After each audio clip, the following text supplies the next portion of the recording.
Alors, bonjour tout le monde. Bienvenue à Franchement les Tourneaux. C'est un plaisir. On passe sur le poteau. sur les chapeaux de roue. Mais oui, Jean-Yves n'est pas de bonne humeur parce que j'ai mis un chandail des Cubs alors que j'aurais dû mettre un chandail du CH, mais j'en ai pas. Mais me suis acheté une calotte du Canadien. Fait comme la semaine prochaine, on n'aura pas fini dans l'autre semaine parce qu'on est parti pour la gloire. Je pense qu'on va pouvoir éventuellement la sortir. Puis en attendant, je pourrais peut-être me trouver un chandail du CH. Mais avant toute chose, présenter Marie-Ève Martel qui est avec nous cette semaine. Allô, bonjour. En forme? Ben super, merci toi. Ben oui! C'est l'été. Ben oui, T-shirt. Oui, j'ai sorti ma petite robe. T'as sorti ta petite Je suis robe. déguisée en madame pour venir te voir. Ouais, ça va durer, par exemple, 2-3 jours selon les spécialistes de la météo, mais bon, hein, on le prend pendant que ça passe. Et notre amie Marie-Ève va nous entretenir cette semaine de décisions qui ont été rendues là, par rapport à Meta, les GAFAM, tout ça. Puis on sait que ça reste toujours un enjeu qui transcende toutes les frontières, au sens où on le sait.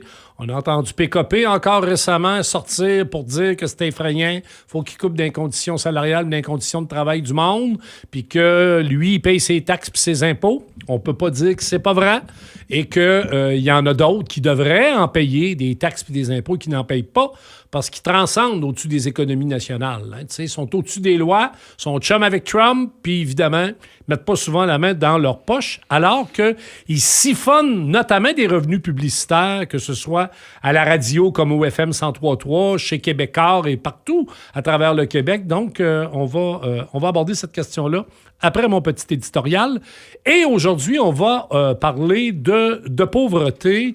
On va parler d'une étude, de chiffres qui sont parus récemment de la part de Statistique Canada sur les besoins de base non comblés pour les Québécois, les Québécoises. Et c'est quoi ça, les besoins de base non comblés? On va recevoir Evelyne Couturier, qui est la directrice de l'IRIS.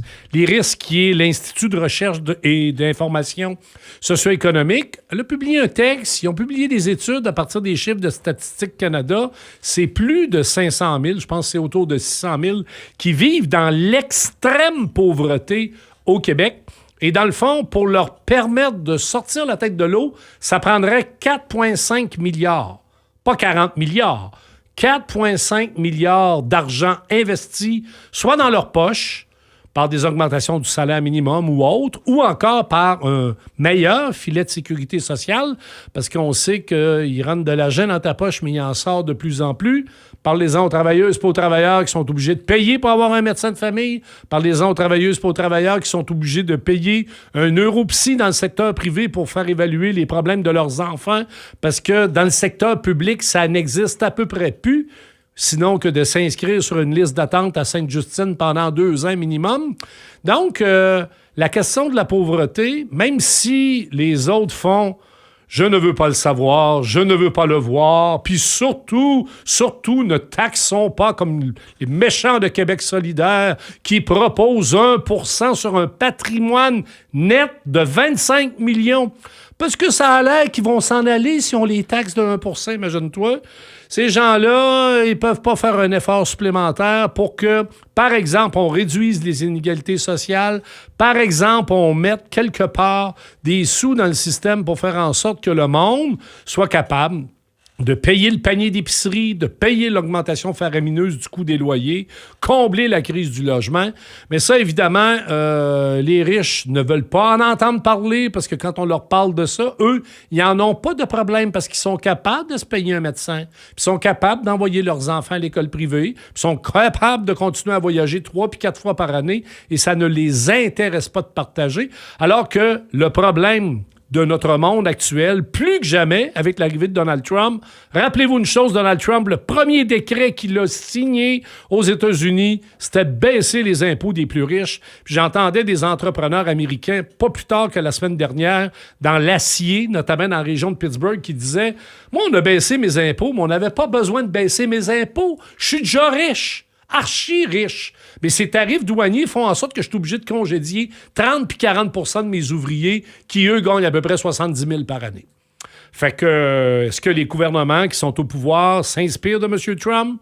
Ben, l'impression que M. Carney, même s'il est plus poli, il est mieux cravaté, il est plus respectueux d'un certain code d'éthique en politique. Mettons qu'il fait pas mal la même affaire. Puis quand tu regardes la classe politique québécoise, bien sérieusement, à droite, encore à droite, plus à droite, comme s'il fallait faire de la surenchère à droite et surtout pas plaider qu'il faut répartir la richesse dans une société où moi, je ne suis plus capable d'entendre parler. Il faut créer de la richesse. Hein, M. Legault, il faut créer de la richesse. Il faut rattraper l'Ontario. Quand tu dis de monter le salaire minimum, ah ben non, on ne va pas monter le salaire minimum. On peut pas. Ben voyons donc. C'est qui va dans les épiceries, dans les magasins, dans les centres d'achat, dans les restaurants, dans les bars, qui voyagent au Québec? C'est les gens de la classe moyenne. Si les gens de la classe moyenne s'appauvrissent, ils vont-tu consommer dans les Saint-Hubert Barbecue puis dans les hôtels de Québec qui sont rendus à 300 pièces la nuitée, à peu près, là, quand tu te déplaces dans un hôtel, dans le Bas-Saint-Laurent, à Côte-Nord, tout ça? Alors, je veux dire, il n'y a pas de recette magique. Il y a 2 colonnes. Les revenus puis les dépenses. Fait que si tu n'augmentes pas les revenus de l'État, ben tu es obligé de réduire les dépenses. Puis quand tu réduis les dépenses, ben tu réduis le filet de sécurité sociale. Puis celui qui pense qu'il a gagné parce que le gouvernement a baissé ses impôts de 1 avec un paquet de change dans ses poches, ben il se retrouve du jour au lendemain à mettre la main encore dans ses poches pour payer davantage. Donc, la quadrature du cercle, c'est tout le temps la logique puis la règle dans laquelle on se retrouve, à moins de la casser et de dire non, là, ça suffit, on va en faire un débat. Oui, il faut créer de la richesse, mais il faut la créer pourquoi? Pour la répartir, pas augmenter les profits puis la rentabilité des entreprises qui va dans la poche des actionnaires, jamais dans la poche de monsieur, madame, tout le monde, encore moins ceux et celles qui luttent pour survivre. Puis ça, malheureusement, il y en a de plus en plus au Québec. Après la pause, on revient sur les GAFAM. Et avec Marie-Ève Martel, on aborde cette question. T'étais vraiment de me tuer. Ah, je t'ai quasiment mis mortel. On est de retour à Franchement les tourneaux. Alors, comme je l'ai mentionné en introduction, ce n'est pas Marie-Ève Mortel, mais bien Marie-Ève Martel qui est avec nous. Bien en vie, bien vivante. Ben oui, j'espère. Oui, encore longtemps. Oui, mais j'ai pas la même fouille que toi que tu avais il y a quelques instants, mais je vais quand même essayer de faire un bon travail. T'es bonne. De quoi tu nous parles? Ben, j'ai le goût qu'on se parle un peu de Meta, c'est-à-dire la compagnie qui possède Facebook et Instagram. T'sais, on l'oublie peut-être, mais depuis le début de l'année, peut-être même un petit peu avant, ils sont en négociation avec Ottawa pour voir comment gérer le fameux blocus des nouvelles canadiennes. Hein, pour ceux qui nous écoutent, rappelez-vous, depuis la fin de l'été 2023, il n'y a plus de nouvelles canadiennes sur les réseaux sociaux de Meta, donc sur Facebook et Instagram. Donc, pourquoi? Parce qu'il y a eu la loi sur les nouvelles en ligne qui forçait les géants du web à donner une redevance aux journalistes et aux médias pour les milliards de dollars, les centaines de millions, à tout le moins, de revenus publicitaires qui engendraient les textes de nouvelles. Et donc, à ce moment-là, Mark Zuckerberg s'était dit, si la loi m'oblige à mettre une redevance pour les contenus médiatiques publiés sur ma plateforme, je n'ai qu'à ne pas remettre les contenus médiatiques sur ma plateforme. Donc, ça fait plus que 2 ans et demi qu'on ne lit plus de nouvelles sur la plateforme. Et donc, il y a des pourparlers entre Meta et Ottawa pour justement essayer de dénouer l'impasse. Rappelons-nous, si Google avait mis un fonds de 100 millions à la disposition des médias pour compenser les revenus engendrés par ces contenus-là. Et là, on n'en sait pas beaucoup encore. Ce qu'on sait, c'est qu'ils se parlent. Ce qu'on sait, c'est qu'évidemment, Meta veut faire pratiquement éliminer la loi, veut avoir accès, veut permettre absolument aucun problème à remettre les nouvelles en autant qu'il n'ait pas à payer pour ça. Hein? Puis on se rappelle aussi, tu l'as dit en introduction, les GAFAM, là, Google, Apple, Facebook, Microsoft et compagnie, vampirisent les revenus publicitaires en ligne au Canada et c'est 85 % des revenus publicitaires en ligne. Donc, on le dit, c'est pas nouveau. Tous les gens qui annonçaient dans les médias traditionnels avant ont commencé à annoncer sur Facebook. Ça veut dire qu'il y en a beaucoup moins qui annoncent dans les médias ont fermé, les journalistes ont perdu. Bref, je te parle de ça en disant que les deux partis restent campés sur leur position, mais il y a quand même des événements qui se sont passés dans les dernières semaines pour donner un peu de munitions peut-être au gouvernement Carney. Et ça commence en Italie, là, il y a 8 jours, le 12 mai. La Cour en Italie a débouté Meta. Donc, qui contestait une législation italienne qui forçait Meta à indemniser les éditeurs de presse pour les contenus. Donc, c'est un peu la même chose qu'ici. Meta faisait valoir qu'il y avait déjà des conditions avec l'Union européenne. Donc, ils ne voyaient pas pourquoi l'Italie allait imposer un tarif de plus, une redevance supplémentaire. Et finalement, la Cour a dit non, l'Italie est en droit de vouloir une redevance de plus pour ses médias d'information. Donc là, on ne sait pas trop s'ils vont aller en appel, mais c'est une bonne nouvelle de savoir qu'il y a un pays qui se tient debout, la Cour a donné raison, donc Meta ne peut pas faire ce qu'il veut. Donc ça, c'est une première décision qui est survenue. Et autre bonne nouvelle, en avril, l'Australie a décidé de revenir à la charge. On se rappelle, l'Australie, en 2020, c'était un des premiers pays dans le monde à adopter une loi pour forcer Meta, mais aussi les autres géants du Web, à donner une redevance pour les contenus journalistiques. Donc, ça n'avait pas marché parce que c'est à ce moment-là, Meta avait menacé de reculer, avait menacé de boycotter, et donc ça avait un peu tombé dans le silence. Et là, donc, la semaine dernière, ou le mois dernier, en fait, il y a 2 semaines, le Parlement australien a déposé une nouvelle loi, c'est à l'étude, pour maintenant, encore une fois, forcer une redevance sur les contenus d'information, et aussi, cette loi-là prévoit des sanctions s'ils ne se conforment pas. Donc, ça donne un petit peu plus de mordant. Oui. Donc, ce que l'Australie dit à Meta, finalement, c'est tu vas payer, puis si tu le fais pas, on va aller chercher l'argent pareil. Donc, ça, c'est intéressant parce que là, à l'heure actuelle, le Canada, c'est le seul pays dans le monde où les citoyens n'ont pas accès à des nouvelles d'actualité de leur propre pays sur ces plateformes-là. OK. C'est partout. Ouais. Mettons, tu es en France, tu es sur Facebook, tu veux... donc, tu peux partager un texte du Monde, tu peux partager un texte... OK, il n'y a qu'au Canada que Meta se comporte de la c'est parce sorte. que il y a juste le Canada qui a pas cédé au chantage. Rappelons-nous, avant que la loi entre en vigueur, Meta avait dit, là, je vais me retirer. Et comme là, Ottawa avait gardé son pied à terre, il avait mis sa menace à exécution. Mais tu sais, en France, il y avait eu ça. Et ce qu'il y a eu aussi, par exemple, en 2023, il y avait la France, l'Allemagne, le Royaume-Uni. Eux, en fait, ils n'ont pas perdu les nouvelles, mais eux, il y avait le petit onglet Actualité dans l'application qui a été retiré. Mais donc, c'est ça, c'est vraiment au Canada où on ne peut pas lire les nouvelles. Donc ça, tu sais, moi, je continue de le dire, je trouve ça particulier, pour le moins, qu'une entreprise privée étrangère puisse décider de ce que la population d'un pays peut consommer. Parce qu'on ne se le cachera pas. Les réseaux sociaux, ça demeure la porte d'entrée pour une majorité de Canadiens vers l'actualité. En 2024, c'était 57 % des Canadiens qui s'informaient principalement via les réseaux sociaux. Et comme la nature a horreur du vide, s'il n'y a pas de vraies nouvelles canadiennes sur les réseaux sociaux, qu'est-ce qui reste? C'est la désinformation, c'est des contenus un peu n'importe quoi. Des niaiseries, des fake news. Oui. Ouais. Et là, évidemment, on ne connaît pas la nature des négociations entre Ottawa et Meta, mais il y a beaucoup d'experts qui spéculent que ça a un lien avec l'intelligence artificielle parce que dans les dernières semaines, c'est 8000 emplois de Meta qui ont été supprimés dans le monde, mais sur ces 8000-là, il y en a 7000 salariés qu'on a affectés à l'intelligence artificielle. Donc, Meta développe ses outils d'intelligence artificielle et il y a plusieurs experts qui pensent que c'est pour ça qu'il veut redonner accès aux articles. Parce que dans le fond, Meta est au courant que les contenus sur sa plateforme, ça ne vaut pas grand-chose. Et donc, s'il permettait le retour des nouvelles canadiennes, là, il pourrait les utiliser pour entraîner ses outils d'IA. Parce qu'évidemment, c'est comme du bon contenu pour alimenter une IA. Si tu me donnes n'importe quoi à l'IA, ce qu'elle va te donner en retour, c'est aussi n'importe quoi. En fait, ce que tu dis, c'est que dans la perspective de l'intelligence artificielle, on reconnaît effectivement qu'à la base, si tu demandes à ChatGPT, dis-moi donc, c'est quoi le taux de chômage au Canada, lui, il va aller fouiller dans ce que les économistes de la presse ou les missions de zone économie ou les autres publient. Là. Il prend son information quelque part. Et si ton information n'est pas distribuée par Meta, là, tu tournes à vide un peu. Il faut savoir que là, on parle de Meta, mais si on regarde, par exemple, le créateur de ChatGPT, OpenAI, il y a des médias, déjà, je pense au Devoir, qui bloquent OpenAI parce qu'il ne veut pas aller donner ses contenus sans rétribution. Parce qu'encore une fois, là, on parle des réseaux sociaux, des revenus publicitaires générés par le partage, les commentaires, l'engagement que suscitent les textes de nouvelles.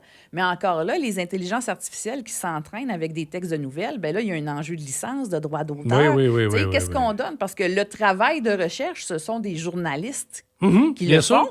Et donc, pourquoi on donnerait accès à des compagnies qui sont déjà milliardaires, l'accès à des contenus qui sont faits à grands frais par des médias qui se font voler leurs revenus depuis des années? Tu sais, je veux dire, à un moment donné, il faut arrêter aussi d'être épais puis de dire au nom de ma survie. Hein, parce que là, le problème, c'est que l'écosystème médiatique, pendant longtemps, a dépendu de Facebook, entre autres, et des autres réseaux sociaux pour avoir de la visibilité.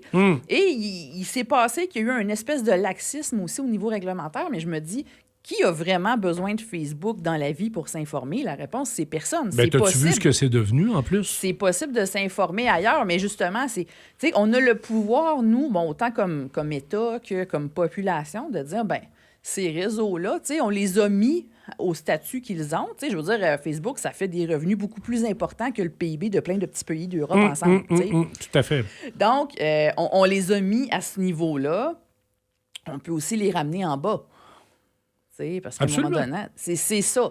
Non, mais tu sais, tantôt, dans mon introduction, je parlais de la question du partage de la richesse. Hein? Mais ça en est un exemple, là. Effectivement. Si ces transnationales-là sont complètement au-dessus des lois de chaque pays, en s'alliant notamment avec Donald Trump, parce qu'on ne se comptera pas d'histoire, là, c'est pour ça qu'il colle sur le président des États-Unis. Hein. D'ailleurs, je me demande même, dans les négociations avec Meta, si ça ne fera pas partie d'un tout, ça, d'un ensemble, au niveau de la négociation de la CEUM, là, parce qu'on s'apprête à négocier la CEUM, là.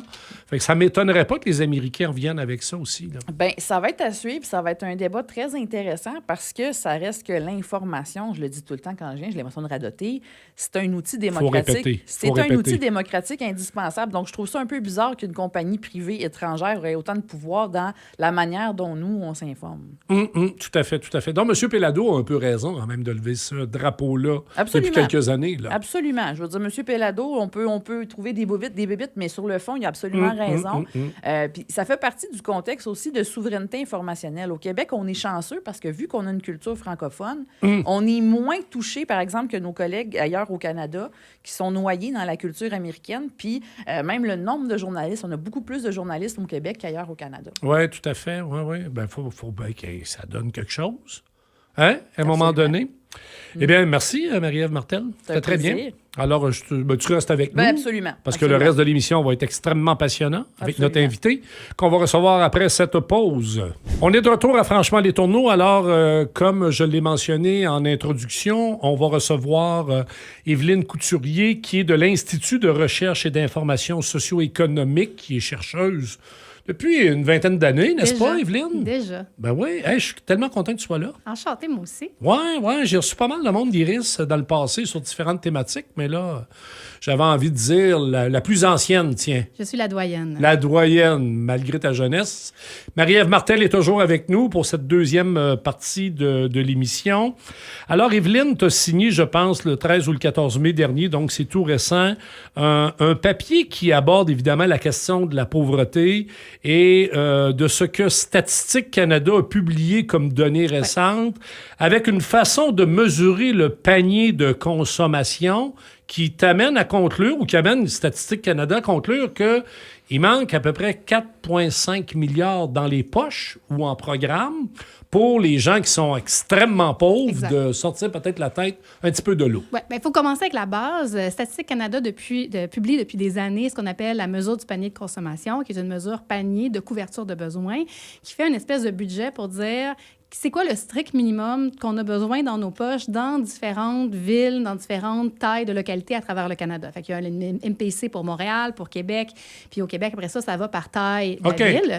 Et c'est vraiment en fonction des dépenses réelles calculées par Statistique Canada. Que le coût de la vie peut être différent, mettons, en région qu'à Montréal ou à Calgary. Exactement, à Calgary, à Toronto. Alors là, on fait ce panier-là, puis on dit ça, c'est le strict minimum pour couvrir ses besoins. Ça veut dire qu'en dessous de la MPC, c'est l'indigence. C'est même pas... Pensez-y pas, vous avez besoin de solutions hors marché parce que vous n'y arriverez pas. T'es dans la rue, là, quasiment. L'aide sociale, c'est la moitié de la MPC.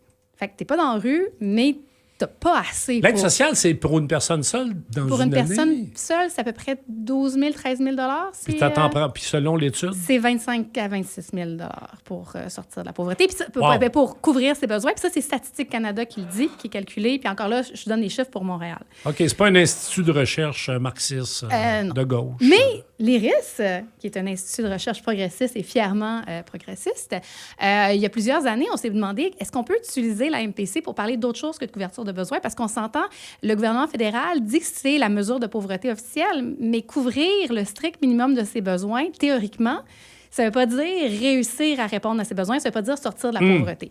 À titre d'exemple, pour Montréal, en 2025, Statistique Canada considère qu'il faut 1 150 $ pour le loyer, l'électricité et les assurances locataires à Montréal pour une famille de 4 personnes. OK. Fait que ça, c'est théorique. Là. Quand on est dans le pratique... Oui, on est dans le double des fois. Là. Exact. C'est pas exagéré. Ce qui ne veut pas dire qu'il n'y a pas une famille de 4, il n'y a pas des familles de 4 à Montréal qui réussissent à avoir leur logement à 1150 plus leurs frais, tout à 1150. Mais ça reste que c'est très strict comme théorie, comme mesure de seuil de pauvreté. Fait que là, au-delà, on est encore dans la pauvreté. Fait qu'on ne veut pas utiliser, nous, la MPC comme mesure de pauvreté, mais on parle de couverture de besoins. Est-ce qu'on peut l'utiliser autrement pour en parler? Et en ayant accès à des microdonnées qui nous donnent des données très, très fines sur les gens au Québec, on est en mesure de calculer les personnes qui n'atteignent pas la MPC. Combien qu'il leur manque, systématiquement, dépendamment de la taille du ménage, dépendamment de où ils sont. Et ça nous a permis de calculer ce qu'on appelait alors le déficit à la MPC. Puis en travaillant avec Statistique Canada, on a réussi à institutionnaliser ce calcul-là. Et pour la deuxième année, ils publient les données. Fait qu'en 2024, parce que ça prend toujours un délai pour calculer les données, ils ont fait ce grand travail pour calculer l'argent qui manquait pour chaque famille, pour chaque ménage, en fonction de s'ils habitent justement à Calgary, à Montréal, à Saint-Irénée. On fait tout ce calcul-là. Et ils déterminent qu'en 2024, il manquait 4,5 milliards pour que tout le monde ait au moins le strict minimum pour la couverture des besoins. Au Québec. Au Québec. OK. On est essentiellement au Québec. Puis là, je veux juste bien comprendre, parce que peut-être tantôt, je me suis un peu fourvoyant en introduction. Là, on parle vraiment de 4,5 milliards d'argent sonnant dans tes poches. Exactement. On ne parle pas du filet de sécurité sociale, on ne parle pas de programmes sociaux. Mais ce qui est intéressant, c'est que, bon, on parlait de la MPC, la façon qui est calculée la MPC, bien, le panier de consommation minimal, le strict minimum au Québec, coûte moins cher que le strict minimum à Toronto. Par exemple, parce que les loyers sont moins élevés à Montréal? Parce que les loyers sont moins élevés, parce que peut-être, il faudrait vérifier, mais tu sais, il y a les différentes composantes. Je n'ai pas regardé chaque composante, mais l'alimentation coûte peut-être moins cher, les assurances. Tu sais, il y a vraiment plusieurs composantes, mais la vie coûte globalement moins cher au Québec qu'en Ontario. Puis ça, chaque fois qu'on parle de la différence de revenus entre Ontario et le Québec, il y a toujours des gens qui disent « Attends un instant, là, qu'est-ce que tu peux t'acheter en Ontario? Qu'est-ce que tu peux t'acheter à Montréal avec le même dollar? » Oui. Bien, la pauvreté, c'est plus facile, on sort plus rapidement, on couvre plus rapidement les besoins à Montréal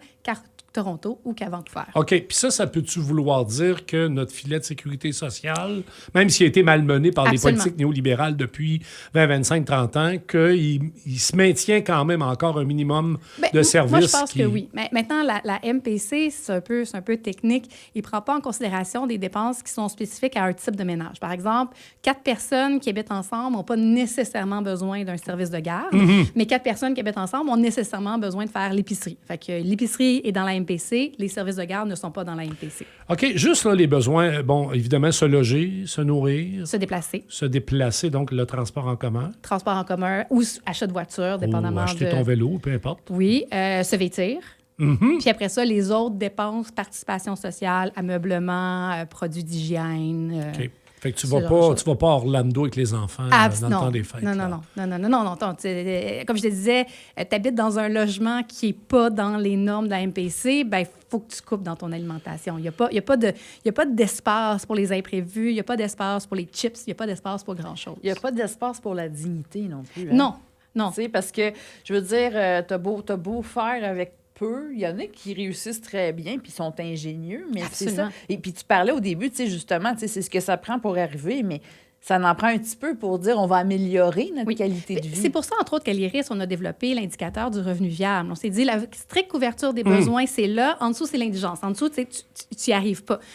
Rendu à la MPC, il y a quand même une certaine forme de dignité, tu peux répondre à tes besoins, mais l'affaire, c'est que c'est tellement strict, c'est tellement exigeant, ça te demande une discipline que je ne sais pas, que je n'ai pas. Ce prix-là, il est psychologique. Absolument. Mais le strict minimum, c'est ça. Mais après ça, tu es encore dans la précarité, tu es encore dans la pauvreté, tu as encore de la difficulté à y arriver. Fait que nous, on a inventé la le revenu viable, qui prend les mêmes catégories que la MPC, mais qui ajoute la notion de dignité, qui ajoute la notion de choix, qui ajoute la notion de pouvoir avoir de la marge de manœuvre. Oui. Tu ne l'as pas mentionné, mais en lisant ton papier, puis il y a eu aussi une lettre ouverte dans la presse, je pense, signée par notamment le collectif qui lutte contre la pauvreté, des présidences de centrales syndicales, tout ça. On parle de 626 700 personnes au Québec, 7 de la population qui est concernée par cet enjeu-là. Exact. C'est pas 2-3 personnes, là? Non. On n'est pas dans la marginalité, là? C'est trop, hein? On va le dire comme ça, c'est trop. Ben, écoute, non seulement c'est trop, mais là, on pourrait se même mettre à parler de ceux qui font partie de la classe moyenne, mais qui sont obligés d'aller chez Renaissance. Absolument. Puis des banques alimentaires. Je ne sais pas si tu te rappelles, une dernière négociation du secteur public. Moi, écoute, quand je suis rentré à CSN, là, il y a 30 ans, là, pauvre, c'était quelqu'un qui était exclu du marché du travail, là, complètement, là, qui était sur l'aide sociale. Maintenant, un travailleur syndiqué, pauvre, ça existe. Mais, il y a des travailleurs pauvres, puis le coût de la vie a augmenté, puis le coût de la vie a augmenté dans des secteurs sur lesquels on n'a pas beaucoup de marge de manœuvre.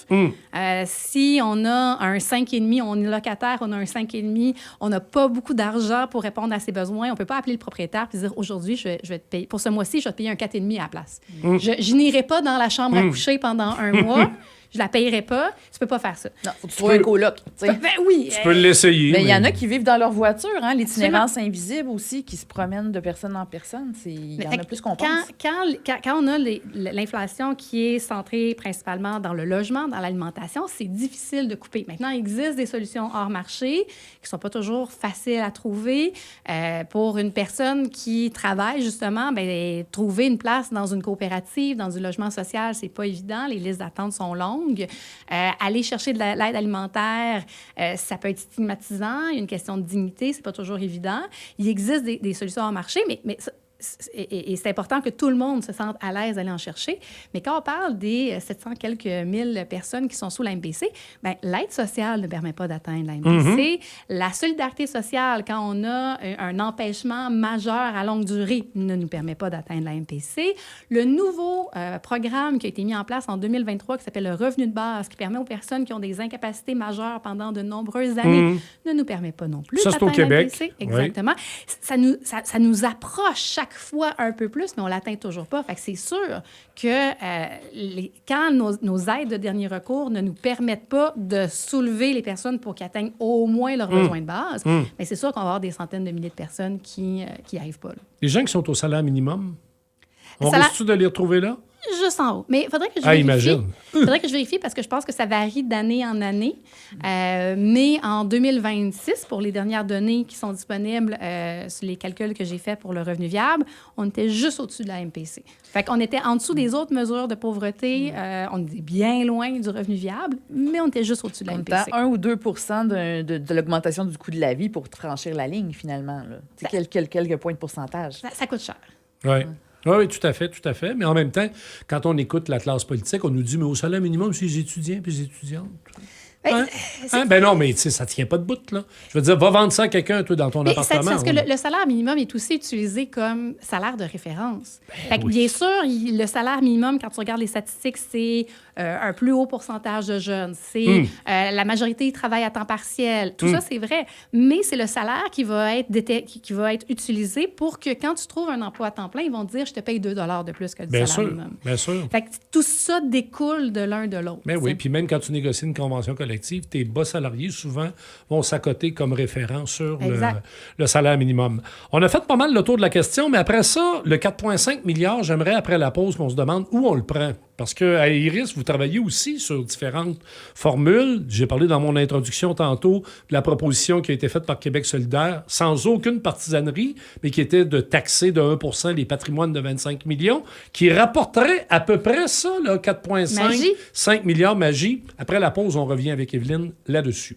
On est de retour à Franchement les Tourneaux. Alors, Marie-Ève Martel, qui est toujours avec nous en studio, qui nous a fait une magnifique chronique, comme toujours, dans la première partie de l'émission sur les GAFAM et Meta qui ne veulent pas payer leur juste part. Et parlant de payer, on vient d'aborder avec Evelyne Couturier de l'Institut de recherche et d'information socio-économique d'un papier qu'elle a publié la semaine dernière pour mesurer le panier de consommation et, dans le fond, aborder cette idée qu'il y a près de 700 000 personnes au Québec qui sont pas pauvres, là, mais qui sont très, très, très, très pauvres, comme elle disait un peu plus tôt, même dans l'indigence. Et on aurait besoin de 4,5 milliards pour les sortir de l'indigence, pour leur permettre de sortir la tête de l'eau. Evelyne, on prend ça où, le 4,5? Le Québec, as-tu les moyens? Parce qu'on a voté une loi il y a 20-25 ans, tu t'en rappelles, là, hein, pour éliminer la pauvreté. Oui. Ça n'a pas marché, cette affaire-là. La loi, elle existe encore. La loi est encore utilisée. La loi est encore un garde-fou. Et à mon avis, si on ne l'avait pas, les choses seraient pires encore. Maintenant, la loi n'est pas utilisée à son maximum et on a encore cette tendance à vouloir améliorer le sort de la classe moyenne et des plus riches plutôt que d'aider les pauvres. Une des raisons, c'est qu'on a un préjugé persistant que les pauvres, s'ils sont pauvres, c'est parce qu'ils ont fait des mauvais choix. Et que si on leur donne l'argent, qu'est-ce qu'ils vont faire avec? Des mauvais choix. Donc, on devrait les contrôler et leur donner tous les incitatifs pour faire des bons choix plutôt que de leur donner des moyens de s'en sortir. Fait que ça fait partie du problème. Mais ce qui est intéressant avec les données de Statistique Canada, c'est que je vous ai parlé des besoins non comblés, de l'argent qui manque pour aller au-delà, pour atteindre la MPC. Mais Statistique Canada publie aussi l'argent qu'on a en haut de la MPC, décile par décile. Ah oui? Oui. Alors, en moyenne, les gens qui sont dans le premier décile, donc les plus pauvres, ont à peu près, atteignent pas un panier au complet, là, atteignent à peu près 0,6 paniers par personne pour les personnes qui sont dans le premier décile. Puis pour le décile supérieur, pour les ménages les plus riches, on parle de 4,6 paniers par personne.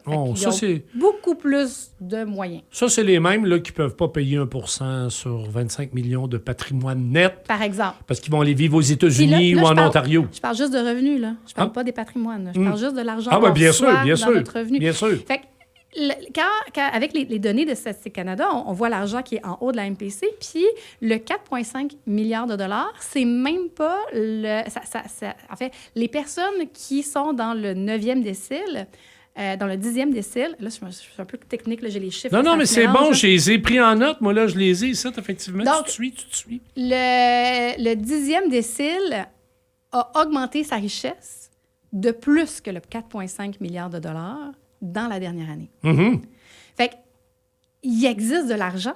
Il existe de l'argent de plus dans la société. Cet argent de plus, ce n'est pas les plus pauvres qui l'ont, ce sont les plus riches. Oui, parce que quand tu as de l'argent, c'est bien plus facile de faire de l'argent aussi. Là. Mais tu l'as vu, Statistique Canada, on en parlait tantôt, là, il y a des données qui sont sorties récemment. Moi, j'étais à Zone Économie, puis tu as les 20% des plus riches qui sont plus riches parce qu'ils jouent à la bourse, puis ils ont des régimes de retraite, puis ils misent. Donc, ils font de l'argent. Alors que ceux qui sont dans l'économie réelle, à part leur augmentation de salaire, ils n'en font pas. Non, puis qu'est-ce qu'on fait avec l'argent supplémentaire quand on a 150 000 de revenus?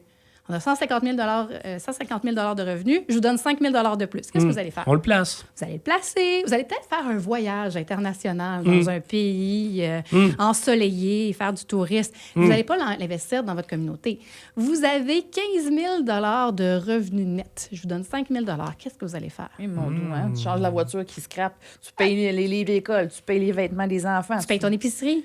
Bien sûr. Tu payes ton loyer en retard. T'en mets de côté pour les mauvais jours. 30 000 là, tu réussis à couvrir tes besoins de base et un peu plus. Je te donne encore 5 000 il y a plus de chances que tu, justement, investisses dans des dépenses que ça fait longtemps que tu veux faire, mais que tu ne réussis pas à faire, alors que les personnes qui sont plus nanties, elles vont mettre de l'argent de côté. Donc, donner de l'argent aux plus pauvres, c'est aussi stimuler l'économie. Fait que l'argent existe dans les revenus, l'argent existe dans le marché, et ça, on faisait juste le redistribuer. Si le gouvernement, quand il fait ses mesures fiscales, plutôt que d'essayer de penser comment est-ce que je peux aider les plus riches ou qu'est-ce que ça va avoir comme impact sur les personnes qui travaillent et tout, si on regardait c'est quoi l'impact qu'on a sur les plus pauvres, et si on avait un objectif réel et concret de sortir les gens de l'indigence, l'argent est tout là. Parce que je me pose la question, est-ce qu'il y en a des études qui expliquent comment les gens dépensent leur argent? Parce que là, ce qu'on pense dire, c'est que plus les riches sont riches, plus ils vont réinvestir dans la société. Mais est-ce que c'est prouvé, ça? Parce que les personnes qui ont peu de revenus, ben leur argent, c'est une transition dans leur compte. Il rentre, puis il est pratiquement sorti. Alors que les personnes plus riches, est-ce qu'ils vont faire... Vont-tu amasser? Vont-tu dépasser à l'étranger? Vont-tu vraiment plus consommer localement au Québec? Il y a ça aussi à penser. Je peux pas répondre précisément sur cette question-là. J'ai pas regardé les études récemment, mais toutes les analyses qui ont été faites sur le trickle-down economics nous montrent que ça fonctionne pas. Parce que l'idée du trickle-down economics, c'est, bon, les riches font des bons choix en général, on va leur donner plein d'argent, puis ils vont le réinvestir. Fait qu'ils vont pas acheter plus de bananes, mais ils vont partir une entreprise, ils vont créer de l'emploi, ils vont investir pour améliorer la machinerie, whatever. On va juste... L'argent qu'ils vont avoir, ils vont réinvestir. Alors que ce qu'on a remarqué dans les dernières années, c'est que pour ce qui est des entreprises, plutôt que de faire du réinvestissement, ils vont faire de la surépargne. La surépargne parce qu'ils vont utiliser le justificatif de « Ah, l'économie est tellement incertaine, j'ai besoin d'avoir de l'argent au cas où il y aurait une autre crise de whatever. Mais la réalité, c'est que cet argent-là, ça finit souvent dans une augmentation des bénéfices, une augmentation des Bien sûr.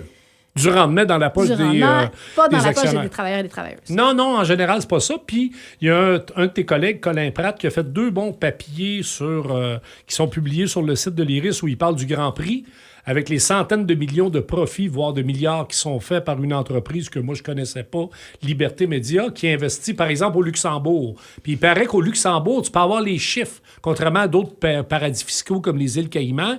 Tu peux savoir combien d'argent ils mettent là. Écoute, c'est à coût de milliards qui investissent leurs trucs dans les paradis fiscaux. Ouais. Fait qu'ils financent pas le système de santé, ni l'hôpital Maisonneuve-Rosemont, ni le développement d'une 3e ligne de métro ou de prolonger le métro à Longueuil, du métro Longueuil qui finit là en 67 jusqu'à l'aéroport de Saint-Hubert. Donc, même chose, Colin parlait des pétrolières. Absolument.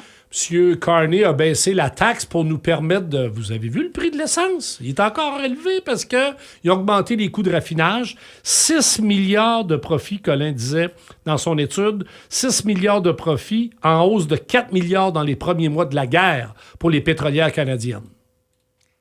Il y a des choix qui ont été faits. Moi, je vois ça comme ça. Il y a des priorités, il y a des... là, le gouvernement Carney aussi parle de vendre des ports, parle de vendre des aéroports.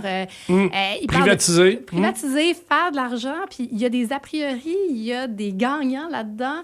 Il y a des gagnants qui sont considérés comme légitimes par le gouvernement, puis il y a des perdants qui sont considérés comme légitimes par le gouvernement. Puis, moi, j'aimerais qu'on flippe ça.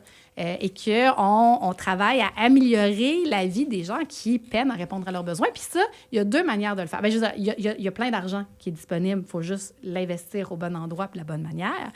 Mais pour sortir les gens de la pauvreté, il y a 2 manières. Il y a augmenter leurs revenus. Ça passe par l'augmentation du salaire, l'augmentation des prestations. Au Québec, on a le crédit pour solidarité qui est très efficace, qu'on pourrait bonifier pour amener les gens qui n'ont pas assez d'argent à un revenu qui atteint au moins la MPC. Mais il y a aussi travailler sur les dépenses.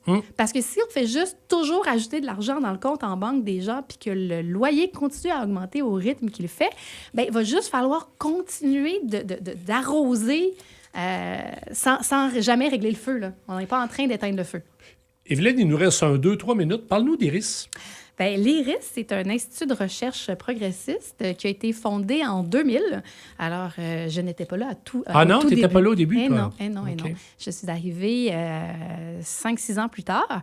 Et c'est un institut qui a qui est progressiste, qui reconnaît que l'économie est une science sociale, une science humaine, une science des humains, et que si l'économie n'est pas au service des personnes, qui n'est pas au service de la société, elle est au service...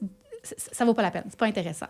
Quand on s'est créé, on était beaucoup en opposition avec l'Institut économique de Montréal, qui avait un discours très rationnel sur l'économie. L'économie nous dit que c'est comme ça que ça fonctionne, c'est inéluctable. On se disait, oui, mais un instant, là. Il n'y avait pas de société trop dans l'affaire. Il y a la main invisible là, qui vient faire ces machinations.